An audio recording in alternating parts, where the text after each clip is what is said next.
नमस्कार। इस हफ्ते के एपिसोड में आपका स्वागत है। मैं हूं हर्षपुरा और आज के एपिसोड में हम दो तरह के मुख्य मैक्रो इकोनॉमिक इंडिकेटर्स को देखने वाले हैं, जिसमें से सबसे पहला है ऑटो सेल्स यानी कि vehicle sales, specifically retail sales. दूसरा है इंडिया में जून 2025 में कितना पावर जनरेशन हुआ है, चाहे थर्मल पावर हो, हाइड्रो पावर हो, न्यूक्लियर पावर हो, तो कितना पावर जनरेशन हुआ है। अब जब हम ऑटो सेल्स की बात करते हैं तो रिमेंबर कि ऑटो सेल्स दो तरह के होते हैं। एक तो हो गया होलसेल। होलसेल यानी कि जो ओरिजिनल इक्विपमेंट मैन्युफैक्चरर्स है, जैसे कि companies Maruti Suzuki, hyundai, Tata Motors, Eicher Motors, ये कंपनीज डीलरशिप्स को कितने व्हीकल के यूनिट्स डिस्पैच कर रही है, ये हो गया होलसेल। और दूसरा हो गया रिटेल यानी कि डीलरशिप्स में कंज्यूमर्स कितना परचेजेस कर रहे हैं। तो हमारे लिए डीलरशिप का जो सेल्स है यानी कि रिटेल सेल्स है वो ज़्यादा इंपॉर्टेंट इसलिए है क्योंकि रिटेल सेल्स इकोनॉमी का इंडिकेशन देता है। रिमेंबर कि ऑटो सेक्टर हमारे जीडीपी का ऑलमोस्ट 7% है, डायरेक्टली या इनडायरेक्टली यानी कि कंपोनेंट्स या रॉ मटेरियल्स के थ्रू इकोनॉमी को ऑलमोस्ट 7% कंट्रीब्यूट करता है जीडीपी को। तो यानी ऑटो सेक्टर जो है वो जीडीपी का, इकोनॉमी का एक बैरोमीटर होता है। ऑटो सेक्टर अगर स्लो डाउन हो रहा है तो इसका मतलब यह है कि इकोनॉमी स्लो डाउन हो रही है। ऑटो सेल्स पिकअप ले रहे हो या स्टेबलाइज हो रहे हो तो इसका मतलब यह है कि आगे जाके इकोनॉमी पिकअप ले सकती है। तो ऑटो सेल्स जो है वो एक लीडिंग इंडिकेटर हो जाता है इकोनॉमी का। अब इकोनॉमी जो है उसको आप गाड़ी के साथ कंपेयर कर सकते हो। कौन सी गाड़ी के साथ? उस गाड़ी के साथ जिसका टॉर्क, TORQ, टॉर्क यानी कि पुलिंग पावर लो हो। जब भी कोई गाड़ी का पुलिंग पावर यानी कि टॉर्क लो होता है तो इसका मतलब ये होता है कि वो गाड़ी अगर रुकी हुई है और अगर आप उसको एक्सेलरेट करने का ट्राई कर रहे हो तो वो स्पीड बहुत धीरे धीरे पकड़ेगी। इकोनॉमी इस गाड़ी की तरह क्यों है? क्योंकि जब इकोनॉमी स्लो होती है और स्लो होने के बाद इकोनॉमी को पिकअप लेना होता है तो वो पिकअप लेने से पहले कुछ इंडिकेटर्स ऐसे होते हैं कि जो पहले पिकअप लेते हैं वो इंडिकेटर्स एक्सेलरेटर की तरह होता है कि वो इंडिकेटर्स पहले पिकअप लेते हैं और इकोनॉमी जो है वो गाड़ी की तरह वो धीरे धीरे पिकअप लेती है। ठीक है, तो इकोनॉमी का भी टॉर्क आप लो समझ सकते हो। अब इकोनॉमी सबसे पहले तो हम ये जान लेते हैं कि स्लो क्यों हुए और इकोनॉमी स्लो हुई और उसके साथ साथ ऑटो सेल्स क्यों स्लो होना शुरू हुए। यहाँ पे अगर आप डेटा देखोगे तो डेटा में आपको दिखेगा ये रिटेल सेल्स का डेटा है और ये लास्ट ईयर से है, अप्रैल 2024 से। अगेन ये रिटेल सेल्स का डेटा जो है वो कौन रिलीज करता है? ये करता है FADA, federation of automobile dealers association. तो आप फाडा की वेबसाइट पे जाओगे तो आपको मंथली सेल्स के फिगर्स दिखेंगे। अप्रैल 2024 और मई 2024 में आप देखोगे तो ऑटो सेल्स चाहे 2 व्हीलर्स हो, 3 व्हीलर्स हो, पैसेंजर व्हीकल्स हो, tractors, commercial vehicles, construction equipment, ये सारे स्ट्रॉन्ग चल रहे थे। ऑटो सेल्स काफ़ी स्ट्रॉन्ग थे और नेचुरली इकोनॉमी भी काफ़ी स्ट्रॉन्ग ग्रो हो रही थी। अब पिछले साल याद रखिए कि इलेक्शंस का पीरियड था, मार्च से लेकर मई महीने तक। इलेक्शंस के पीरियड होने के कारण काफ़ी सारे गवर्नमेंट रिसोर्सेज जो है, पब्लिक रिसोर्सेज जो है वो इलेक्शन की कैंपेनिंग में जुट गए थे, जिसकी वजह से जो नए प्रोजेक्ट्स अनाउंस करने थे या नए इन्वेस्टमेंट्स अनाउंस करने थे वो गवर्नमेंट नहीं कर पाई, जिसकी वजह से इकोनॉमी स्लो होना शुरू हुई और उसका इम्पैक्ट आपको दिखेगा मई और जून से। ठीक है, स्पेसिफिकली जून से। तो जून जुलाई के बाद आप देखोगे तो ऑटो सेल्स का जो डेटा है वो पहले ग्रीन हुआ करता था, धीरे धीरे येलो और रेड होना शुरू किया। उसके बाद मॉनसून में भी फ्लड आए थे काफी सारे क्षेत्रों में, जिसकी वजह से फूड इन्फ्लेशन बहुत शार्पली बढ़ गया था। इनफैक्ट वेजिटेबल इन्फ्लेशन आप देखो, चाहे आलू, टमाटर और अनियंस के प्राइसेस, तो वो अबाउ 40% से ग्रो हो रहे थे। तो फूड इन्फ्लेशन बढ़ गया फ्लड्स के कारण, जिसकी वजह से हमारा जो CPI inflation, consumer price inflation है, वो भी बढ़ना शुरू हुआ। इनफैक्ट सितंबर महीने से आप देखो तो सितंबर महीने में हमारा इन्फ्लेशन, सीपीआई इन्फ्लेशन जो है वो 5.5% बढ़ गया था, जो अगस्त में 3.7% था। अब तभी से आप देखो तो ऑटो सेल्स जो है वो शार्पली स्लो होना शुरू हुआ, सितंबर में स्लो होना शुरू हुआ। और उसके बाद अगर आप अक्टूबर को आप वन ऑफ गिन सकते हो क्योंकि नवंबर में अगेन शार्पली स्लो हुआ था, दिसंबर में स्लो हुआ था, फरवरी में भी स्लो दिखा, मार्च में स्लो दिखा। तो ऑटो सेल्स जो है, इन्फ्लेशन शायद एक रीज़न हो सकता है कि इन्फ्लेशन बढ़ा, जिसकी वजह से ईएमआई बढ़ गई, उसकी वजह से लोगों के खर्चे बढ़ गए और उसका सीधा इम्पैक्ट होता है डिस्क्रेशनरी परचेजेस में गाड़ियां भी आ गई। तो गाड़ियों का सेल्स था वो धीरे धीरे स्लो होना शुरू हुआ और इन्फ्लेशन बढ़ा। तो आरबीआई ने क्या किया? आरबीआई ने हमारे इकोनॉमी में जो लिक्विडिटी थी, यानी कि फंड्स का, पैसों का जो सर्कुलेशन था, वो कम करना शुरू किया। वो कैसे किया? पिछले कुछ वीडियोस में हमने डिस्कस किया था कि आरबीआई ने वेरिएबल रिवर्स रेपो ऑक्शंस करना शुरू किया। रिवर्स रेपो ऑक्शंस में बेसिकली बैंक्स के पास जो सरप्लस पैसे होते हैं, सरप्लस मनी होता है, वो बैंक्स आरबीआई को देती है और उसके सामने आरबीआई इन बैंक्स को इंटरेस्ट रेट पे करती है। तो पिछले जून से लेकर नवंबर 2024 तक इनफैक्ट आरबीआई ने 25 लाख करोड़ जितना जो सरप्लस फंड्स है वो बैंकिंग सिस्टम में से एब्जॉर्ब कर लिया VRRR variable reverse repo rate auctions के द्वारा। बैंक्स को क्योंकि इंटरेस्ट रेट मिल रहा था तो बैंक्स ने इन सरप्लस फंड्स को आगे लेंड करने की जगह आरबीआई में डिपॉजिट कर दिया। इकोनॉमी में लिक्विडिटी कम हो गई और लिक्विडिटी कम हुई, इसका भी इम्पैक्ट ऑटो सेल्स पे पड़ना शुरू हुआ। इनफैक्ट आप फाडा का, federation of automobiles dealers association के रिपोर्ट्स पढ़ोगे पिछले कुछ महीनों के, तो कंसिस्टेंटली फाडा एक रीजन तो दे रही है क्यों ऑटो सेल्स स्लो हो रहा है और वो है फाइनेंसिंग कंस्ट्रेंट्स। ये जो दो वर्ड्स है फाइनेंसिंग कंस्ट्रेंट्स, हर रिपोर्ट में, फाडा के रिपोर्ट में आपको रीड करने मिलेगा। तो फाइनेंसिंग कंस्ट्रेंट्स अभी भी चल रहा है, लेकिन क्योंकि इकोनॉमी स्लो हो गई थी पिछले साल, तो दिसंबर से लेके मई 2025 तक आरबीआई ने क्या किया कि जो फंड्स विड्रॉ किए थे इकोनॉमी में से वो अब वापस इंजेक्ट करना शुरू किया, इकोनॉमी में वापस डालना शुरू किया। वो कैसे? Through repo rate auctions, reverse repo नहीं, repo rate auctions. Repo rate auctions यानी कि बैंक्स जो है वो आरबीआई से बोरो करती है और आरबीआई को इंटरेस्ट रेट पे करती है। बैंक्स ने आरबीआई से इंटरेस्ट बोरो करना शुरू किया, आरबीआई ने ये ऑक्शंस करना शुरू किया। ऑक्शंस के द्वारा बैंक्स आरबीआई से बोरो कर सकते थे, तो बैंक्स के पास लिक्विडिटी धीरे धीरे आना शुरू हुई। अब लिक्विडिटी दिसंबर से शुरू किया, धीरे धीरे जनवरी, फरवरी, मार्च, अप्रैल तक लिक्विडिटी धीरे धीरे बढ़ना शुरू हुई और इनफैक्ट मई महीने तक ऑलमोस्ट 65 लाख करोड़ जितने रेपो रेट के ऑक्शंस आरबीआई ने किए थे, जिससे बैंकिंग सिस्टम में लिक्विडिटी बढ़ी और ये होप्स बढ़ी कि शायद अब जैसे लिक्विडिटी बढ़ेगी वैसे लिक्विडिटी का जो कंस्ट्रेंट है इकोनॉमी में वो कम होगा और धीरे धीरे कंज्यूमर्स गुड्स एंड सर्विसेज की जो डिमांड कर रहे हैं वो डिमांड इकोनॉमी में बढ़ेगी। ये लिक्विडिटी इंजेक्ट की आरबीआई ने ऑलमोस्ट 65 लाख करोड़ की, लेकिन जैसे मैंने बात किया था कि इकोनॉमी एक लो टॉर्क गाड़ी की तरह है कि एक्सेलरेटर मारा, आरबीआई ने पैसे इंजेक्ट किए बैंकिंग सिस्टम में, उसके बाद इकोनॉमी पिकअप लेगी धीरे धीरे क्योंकि इकोनॉमी का टॉर्क गाड़ी की तरह लो है, तो पिकअप होने में शायद थोड़ी देर लगे। इनफैक्ट आप जून 2025 के नंबर्स देखो तो वो थोड़े थोड़े पॉजिटिव दिख रहे हैं, लेकिन it is too early right now to conclude कि ये पॉजिटिव सिनेरियो है, ये बॉटम आउट हो गया है। जून में आप देखो, इनफैक्ट मई जून दोनों में हमें थोड़ा बहुत पॉजिटिव सिनेरियो दिख रहा है। फॉर इंस्टेंस आप मई महीने में देखो तो टू व्हीलर सेल्स जो है वो 7.3% से बढ़े थे। जून 2025 में अगेन ऑलमोस्ट 5% से बढ़े हैं। थ्री व्हीलर सेल्स आप देखो तो ऑलमोस्ट 7% से बढ़े हैं। पैसेंजर व्हीकल सेल्स ऑलमोस्ट 2.5% से बढ़े हैं। ट्रैक्टर सेल्स ऑलमोस्ट 9% से बढ़े हैं। कमर्शियल व्हीकल सेल्स आप देखो तो ऑलमोस्ट 7% से बढ़े हैं और कंस्ट्रक्शन इक्विपमेंट सेल्स ने तो रिकॉर्ड तोड़ दिया है, ऑलमोस्ट 55% का ईयर ऑन ईयर ग्रोथ है कंस्ट्रक्शन इक्विपमेंट के सेल्स में। तो फर्स्ट टाइम काफी टाइम के बाद सारे नंबर्स पॉजिटिव दिख रहे हैं और इनफैक्ट कमर्शियल व्हीकल्स और कंस्ट्रक्शन इक्विपमेंट सेल्स जो है वो तो काफी शार्पली बढ़े हैं आफ्टर अ लॉन्ग टाइम। अब उसके सामने इन्फ्लेशन तो बढ़ा था, अब इन्फ्लेशन भी कम हो रहा है। आरबीआई ने लिक्विडिटी इंजेक्ट करना शुरू किया, लेकिन दूसरा major positive point auto sector के लिए ये है कि इन्फ्लेशन भी कम हो रहा है। सो फॉर इंस्टेंस अक्टूबर 2025 में सीपीआई इन्फ्लेशन 6.2% चला गया था, अब मई 2025 में 2.8% सीपीआई इन्फ्लेशन हो गया, तो काफी गिर गया है। जून का फिगर अभी हमारे पास है नहीं, वो अगले हफ्ते रिलीज होगा, तो अगले हफ्ते हम सीपीआई इन्फ्लेशन डिस्कस करेंगे।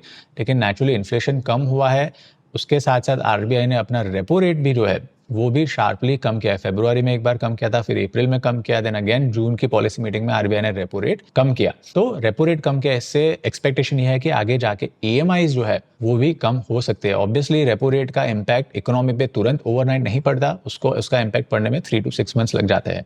बट लेट अस होप कि ये ऑटो सेल्स का फिगर जो अब ग्रीन दिख रहा है वो जुलाई, अगस्त, सितंबर में भी पॉजिटिव लगे। नेचुरली ऑटो सेल्स बढ़े तो ये इकोनॉमी रिवाइव होने का एक इंडिकेशन रहेगा। ये तो हो गई पॉजिटिव डिस्कशन, लेकिन इसके सामने नेगेटिव्स भी है। अब नेगेटिव्स क्या है? वेल, ऑटो सेल्स में मेजर नेगेटिव तो ये है कि जो रॉ मटेरियल प्राइसेस है, स्पेसिफिकली मेटल्स के, वो इस साल काफी शार्पली बढ़ रहे हैं। सो फॉर इंस्टेंस आप मेटल प्राइसेस देखो तो पिछले महीने का देखो मंथली, तो गोल्ड फ्लैट है, लेकिन गोल्ड के प्राइस उसके पहले जनवरी से लेकर अभी तक काफ़ी शार्पली बढ़े हैं।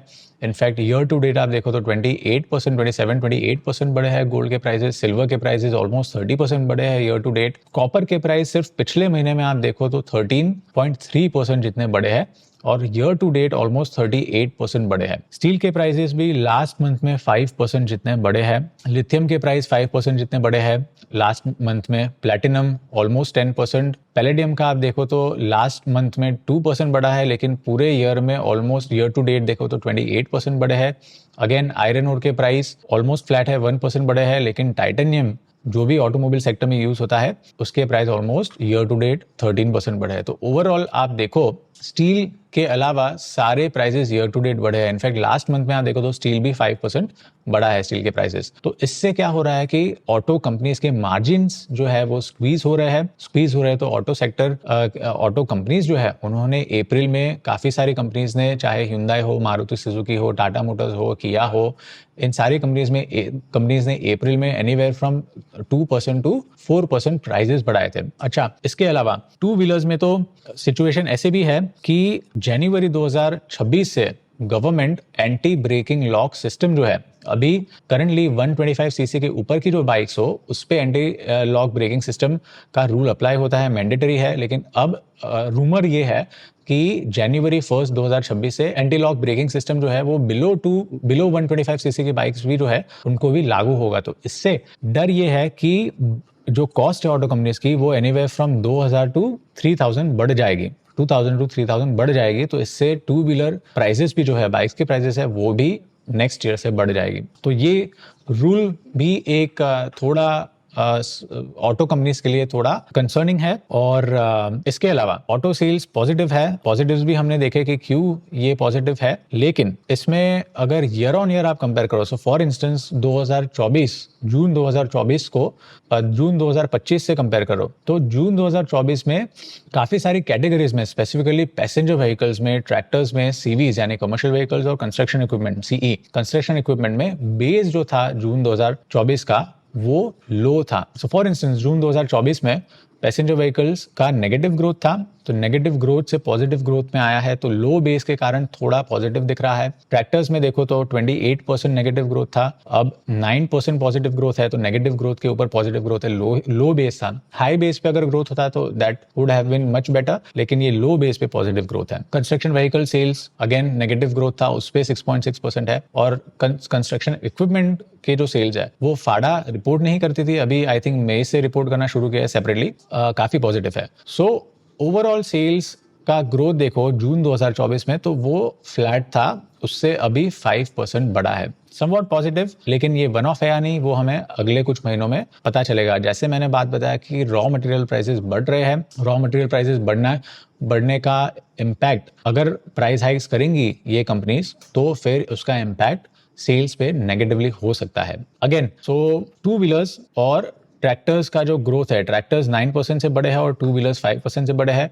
अगेन रूरल एरियाज में मॉनसून काफी अच्छी हुई है, इस बार मॉनसून जल्दी आ गई है, जून 15 से ही मॉनसून आ गई थी, तो उसकी वजह से खरीफ क्रॉप जो है उसकी बुवाई जो है वो काफी स्ट्रांग हुई है, जिसकी वजह से हो सकता है कि ये ग्रोथ रूरल एरियाज में काफी स्ट्रांग दिख रहा है। थ्री व्हीलर्स भी रूरल एरियाज में काफी ज्यादा चलते हैं। Passenger vehicles 2.5% growth, urban areas में पैसेंजर व्हीकल्स ज्यादा यूज होते हैं, ऑलमोस्ट 50 to 60%। तो अर्बन एरियाज में हो सकता है कि अभी भी वीकनेस जारी है। अगेन कमर्शियल व्हीकल्स 7% बढ़े हैं। Commercial vehicles industrial production, industrial growth का प्रतीक है। रिमेंबर कि मई 2025 में इंडेक्स ऑफ इंडस्ट्रियल प्रोडक्शन सिर्फ 1.2% से ग्रो हुआ था, जो कि पिछले कुछ महीनों में one of the lowest, I think अगस्त 2024 के बाद ये लोवेस्ट ग्रोथ था इंडस्ट्रियल प्रोडक्शन में। अब कमर्शियल व्हीकल्स के सेल्स बढ़ रहे हैं, एक तो वो लो बेस पे बढ़े हैं, तो क्या ये इंडस्ट्रियल प्रोडक्शन का प्रतीक है, इंडस्ट्रियल प्रोडक्शन ग्रो हो रहा है इसीलिए ये है? आई डाउट, क्योंकि ये लो बेस पे बढ़ा है। तो इंडस्ट्रियल प्रोडक्शन बढ़ रहा है नहीं, वो हमें अगले कुछ महीनों में पता चलेगा।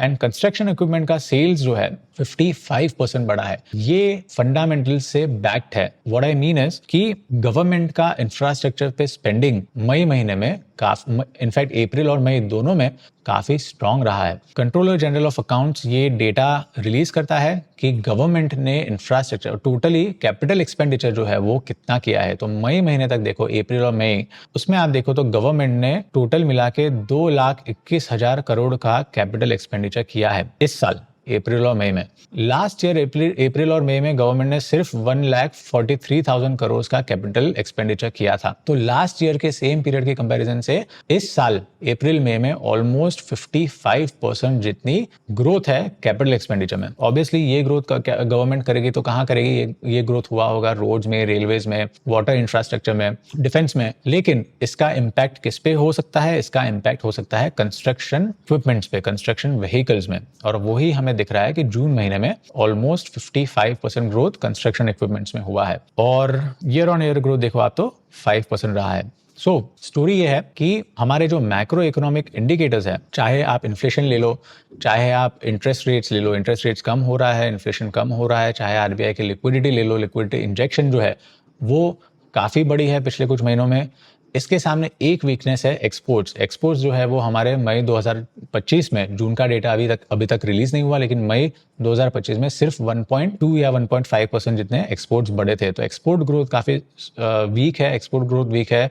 उसका इम्पैक्ट भी सीधा इंडस्ट्रियल प्रोडक्शन पे जा रहा है और उसका इम्पैक्ट हमारे इंडस्ट्रियल ग्रोथ और कमर्शियल व्हीकल्स में जा रहा है। ठीक है, तो एक्सपोर्ट ग्रोथ वीक है, लेकिन सीपीआई इन्फ्लेशन कम है, आरबीआई के रेपो रेट, इंटरेस्ट रेट जो है वो कम है, लिक्विडिटी इंजेक्शन काफी स्ट्रांग हो रही है। तो इसका इम्पैक्ट मुझे लग रहा है, अगर एक्सपोर्ट्स शार्पली नहीं गिरे, और एक्सपोर्ट्स गिरेंगे या नहीं ये अल्टीमेटली जो ट्रम्प के टैरिफ्स है वो इम्पोज होते हैं या नहीं उस पर डिपेंड होगा। अनसर्टेनिटीज जियोपॉलिटिकल बहुत है, एक्सटर्नल अनसर्टेनिटीज काफी है, इसकी वजह से हमारी इंडस्ट्रियल ग्रोथ की भी अनसर्टेनिटी काफी रह सकती है। लेकिन डोमेस्टिक कंजम्पशन जो है, डोमेस्टिक डिमांड जो है, उसका रिवाइवल होने के लिए हमारे पास काफी सारे पॉजिटिव फैक्टर्स है। तो ये हो गई ऑटो सेल्स की बात। अब हम बात करते हैं पावर जनरेशन की। पावर जनरेशन कौन का डेटा जो है वो कौन रिलीज करता है?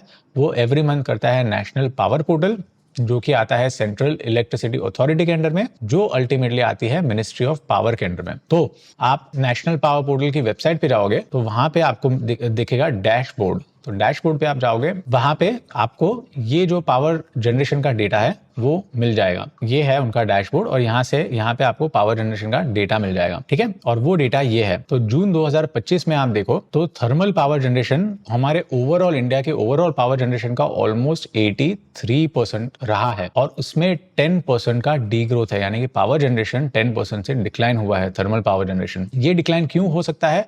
ये डिक्लाइन होने का एक मेजर रीजन तो ये है कि इस बार मॉनसून जल्दी आई है जून 15 से, समर भी जो है वो भी काफी कूल रही है इस बार, तो पावर की डिमांड जो है वो वीक रही है। तो ये नेगेटिव चीज नेसेसरीली है नहीं। इनफैक्ट पावर की जो डिमांड है वो फर्स्ट क्वार्टर में, इस साल के फर्स्ट क्वार्टर यानी कि अप्रैल में जून महीने में ऑलमोस्ट 1.5% जितनी गिरी है। तो इसका रीजन है कि समर इस बार कूल थी और रेन्स मानसून भी जल्दी आया है। तो थर्मल पावर जनरेशन जो है वो -10% है। तो ये तो एक पॉजिटिव चीज, मतलब ये कंसर्निंग नहीं था। लेकिन जैसे हमने बात किया कि इंडस्ट्रियल ग्रोथ, इंडस्ट्रियल प्रोडक्शन जो है वो वीक है, तो हो सकता है कि इंडस्ट्रीज की तरफ से पावर की डिमांड वीक हो रही हो, इसकी वजह से भी ये गिरावट हो सकती है थर्मल पावर में। So that is the second reason. Nuclear power generation आप देखो इंडिया का, तो वो ऑलमोस्ट 3% है हमारे टोटल पावर जनरेशन का, और उसमें 6% का ग्रोथ है। और इनफैक्ट ये न्यूक्लियर पावर जनरेशन में ग्रोथ होने का मेजर एक रीजन ये है कि 2023-24 में गुजरात में 2 यूनिट्स जो है प्रेशराइज्ड हैवी वाटर रिएक्टर के, जिसकी कैपेसिटी ऑलमोस्ट 700 मेगावाट इलेक्ट्रिकल है, वो कमीशन हुए थे 2023-24 में। तो ये कमीशन होने के बाद टोटल न्यूक्लियर कैपेसिटी जो इंडिया में अब है वो है ऑलमोस्ट 8780 मेगावाट, जो कि 2024 में थी 4780 मेगावाट। तो 4780 मेगावाट से अब यानी कि लास्ट 10 इयर्स में ऑलमोस्ट डबल हो गए न्यूक्लियर पावर की कैपेसिटी। और हाल ही में रिसेंट में देखो तो ये 2 यूनिट्स कमीशन होने की वजह से उसके बाद न्यूक्लियर पावर जनरेशन में ग्रोथ काफी शार्प है। लेकिन न्यूक्लियर पावर जनरेशन अभी 3% ही है हमारे टोटल इलेक्ट्रिसिटी पावर जनरेशन का। एंड देन उसके बाद आता है हाइड्रो पावर जनरेशन, एंड इसमें शायद सोलर और विंड भी इंक्लूडेड रहता है। ये डेटा में नेशनल पावर पोर्टल सोलर और विंड अलग से नहीं देता, तो आई एम अज्यूमिंग कि हाइड्रो के अंडर में सोलर और विंड जनरेशन होगा। पूरे पावर जनरेशन का ऑलमोस्ट 13% है और उसमें 17% का ग्रोथ है, और वो इसलिए है कि इसमें 17% का ग्रोथ है और ये इसलिए है कि हमारे जो रिजर्वॉयर्स है इस बार वो काफ़ी हद तक फुल है, क्योंकि बारिश इस बार अच्छी हुई है। बारिश अच्छी होने का एक नतीजा ये है कि आप सेंट्रल वाटर कमीशन की वेबसाइट पे जाओगे तो वहाँ पे हमारे 161 रिजर्वॉयर्स जो टोटल है नेशनली, उसका लाइव स्टोरेज कैपेसिटी यहाँ पे वो लोग अपडेट करते हैं। तो आप देखो कि 10 जुलाई 2025 तक लाइव स्टोरेज जो हमारे रिजर्वॉयर्स में है वो 94 BCM जितना है, जो कि लास्ट ईयर सेम टाइम पे ऑलमोस्ट 48 BCM का था। तो ये ऑलमोस्ट 195% ज्यादा है कंपेयर टू लास्ट ईयर, यानी कि हमारे रिजर्वॉयर्स फुल है थैंक्स टू अर्ली मानसून। और रिजर्वॉयर्स फुल होने का मतलब ये है कि हाइड्रो पावर जनरेशन जो है वो स्ट्रॉन्ग रहा है, ऑलमोस्ट 17% बढ़ा है। एंड फाइनली भूटान से हम कितना इंपोर्ट करते हैं? भूटान से हम ऑलमोस्ट 1% जितना पावर जो है वो इंपोर्ट करते हैं, 120% जितनी बढ़ावत है। लेकिन इसमें ज्यादा रीड करने का मतलब है नहीं, क्योंकि ये बहुत स्मॉल पोर्शन है ओवरऑल पावर जनरेशन का। सो पावर जनरेशन की story in short again to summarise ये है कि इस बार मानसून अर्ली आने से पावर जनरेशन हमारा वीक है। ऑल्सो इंडस्ट्रियल डिमांड अभी तक रिवाइव नहीं हुई, स्ट्रांग नहीं हुई, जिससे पावर जनरेशन वीक हो सकता है। एंड थर्ड, मानसून अच्छा हुआ है इस बार, इसीलिए हमारे रिजर्वॉयर्स फुल है। रिजर्वॉयर्स फुल है इसका मतलब ये है कि हाइड्रो पावर जनरेशन में बढ़ावत है। तो ये हो गई पावर जनरेशन की story. I hope auto sales और पावर जनरेशन के डेटा में इस बार इनसाइट्स अच्छी रही हो। मिलते हैं अगले हफ्ते CPI इन्फ्लेशन के डेटा के साथ। तब तक के लिए हैव अ गुड वीक।